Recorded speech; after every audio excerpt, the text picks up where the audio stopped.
Klaim bahwa Protestan tidak ada penyembahan itu sebenarnya salah. Yang benar adalah di Protestan tidak ada latria.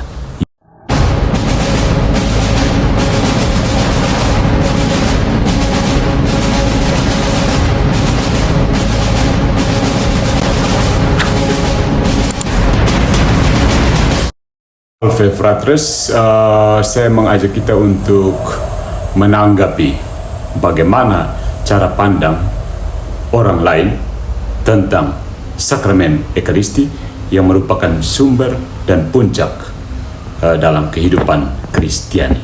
Kita akan melihat Ekaristi dari kacamata trio kuek-kuek, Deking Gadas, Greg Allison, dan Martin Chemnis dalam video terbaru dari Verbum Veritatis. Yang pertama, kita beri bantahan terhadap klaim DN. Dia mengatakan bahwa Ekaristi sebagai propitiatory sacrifice. Nah, kesalahannya adalah dia menyamakan Ekaristi dengan kurban baru yang terpisah dari salib Kristus. Padahal Gereja Katolik mengajarkan bahwa Ekaristi adalah perayaan korban Kristus yang satu dan sama di kayu salib, dihadirkan secara tak berdarah. Concili Trente, Decretum de Sanctissima Mise Sacrificio. Alkitab mendukung konsep kurban Ekaristi. Maleakhi bab 1 ayat 11, kurban tahir dipersembahkan bagi namaku di segala tempat. 1 Korintus bab 11 ayat 26, kamu memberitakan kematian Tuhan sampai ia datang. Nah, tanggapan kita orang Katolik, Ekaristi bukanlah korban tambahan, melainkan partisipasi dalam kurban tunggal Kristus. Ibrani bab 7 ayat 27. Konsep ini sudah ada dalam tradisi gereja awal. Misalnya di Dache bab 14 ayat 1 dan Santo Ignatius dari Antioquia. Yang kedua tentang transubstansiasi dan penyembahan Ekaristi. Kesalahan DN, dia mengabaikan Yohanes bab 6 ayat 51 sampai 58. Dagingku adalah benar-benar makanan yang menjadi dasar iman Katolik tentang kehadiran nyata Kristus. Dia juga salah mengartikan penyembahan hosti sebagai penyembahan berhala. Gereja Katolik menyembah Kristus yang hadir secara substansial, bukan roti sebagai benda mati.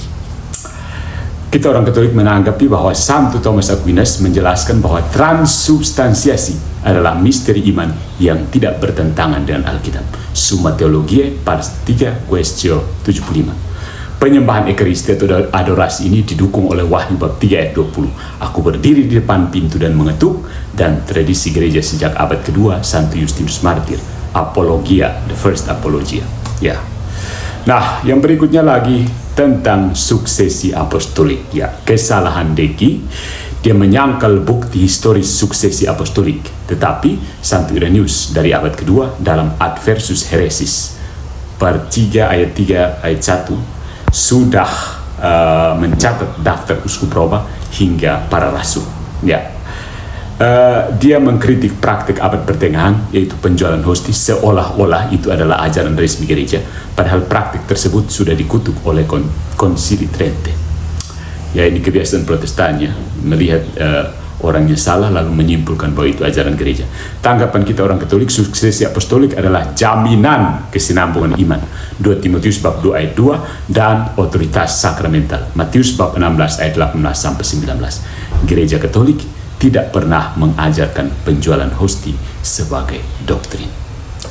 Yang berikutnya lagi tentang peran firman Tuhan versus Ekaristi. Kesalahan DN, dia mengkontraskan Alkitab dan Ekaristi seolah-olah saling eksklusif. Padahal liturgi Katolik menggabungkan keduanya. Liturgi Sabda, pembacaan Alkitab, 3 bacaan tambah Mazmur dalam setiap perayaan Ekaristi. Dan ada khotbah atau homili yang merupakan bagian wajib dalam misa, KGK 132. Nah, sebagai orang Katolik kita menanggapi bahwa Ekaristi adalah puncak dan sumber kehidupan Kristen menurut KGK 1324, tetapi tidak meniadakan pentingnya Alkitab.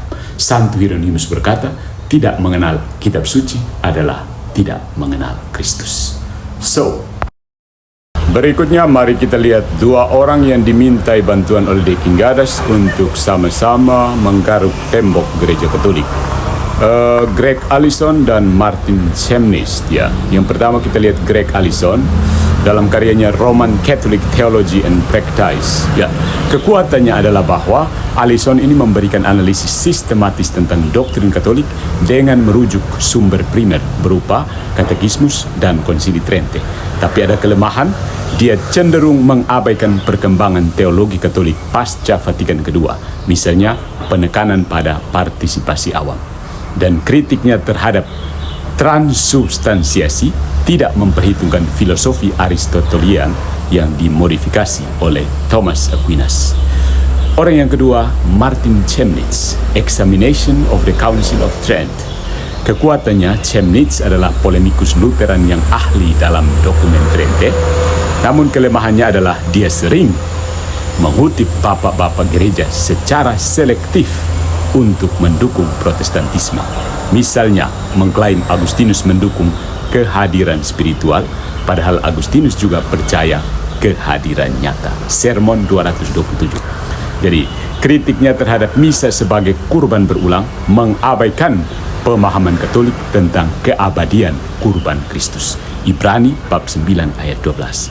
Jadi, kesimpulannya, saudara-saudara, trio kuek-kuek, DN dan kawan-kawan melakukan beberapa kesalahan. Yang pertama, strawman, menyederhanakan doktrin Katolik, misalnya dengan menganggap Ekaristi sama dengan kurban baru. Yang kedua, seperti biasa dan akan selalu terjadi, selective historis aka cherry picking, mengabaikan bukti suksesi apostolik dari bapak-bapak gereja.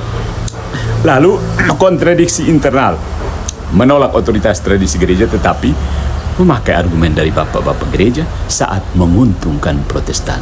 Jadi, saran untuk dialog yang lebih seimbang, pahami Ekaristi dalam kerangka perjanjian. Lukas bab 20 ayat 20 dan persatuan mistik dengan Kristus. 1 Korintus bab 10 ayat 16-17.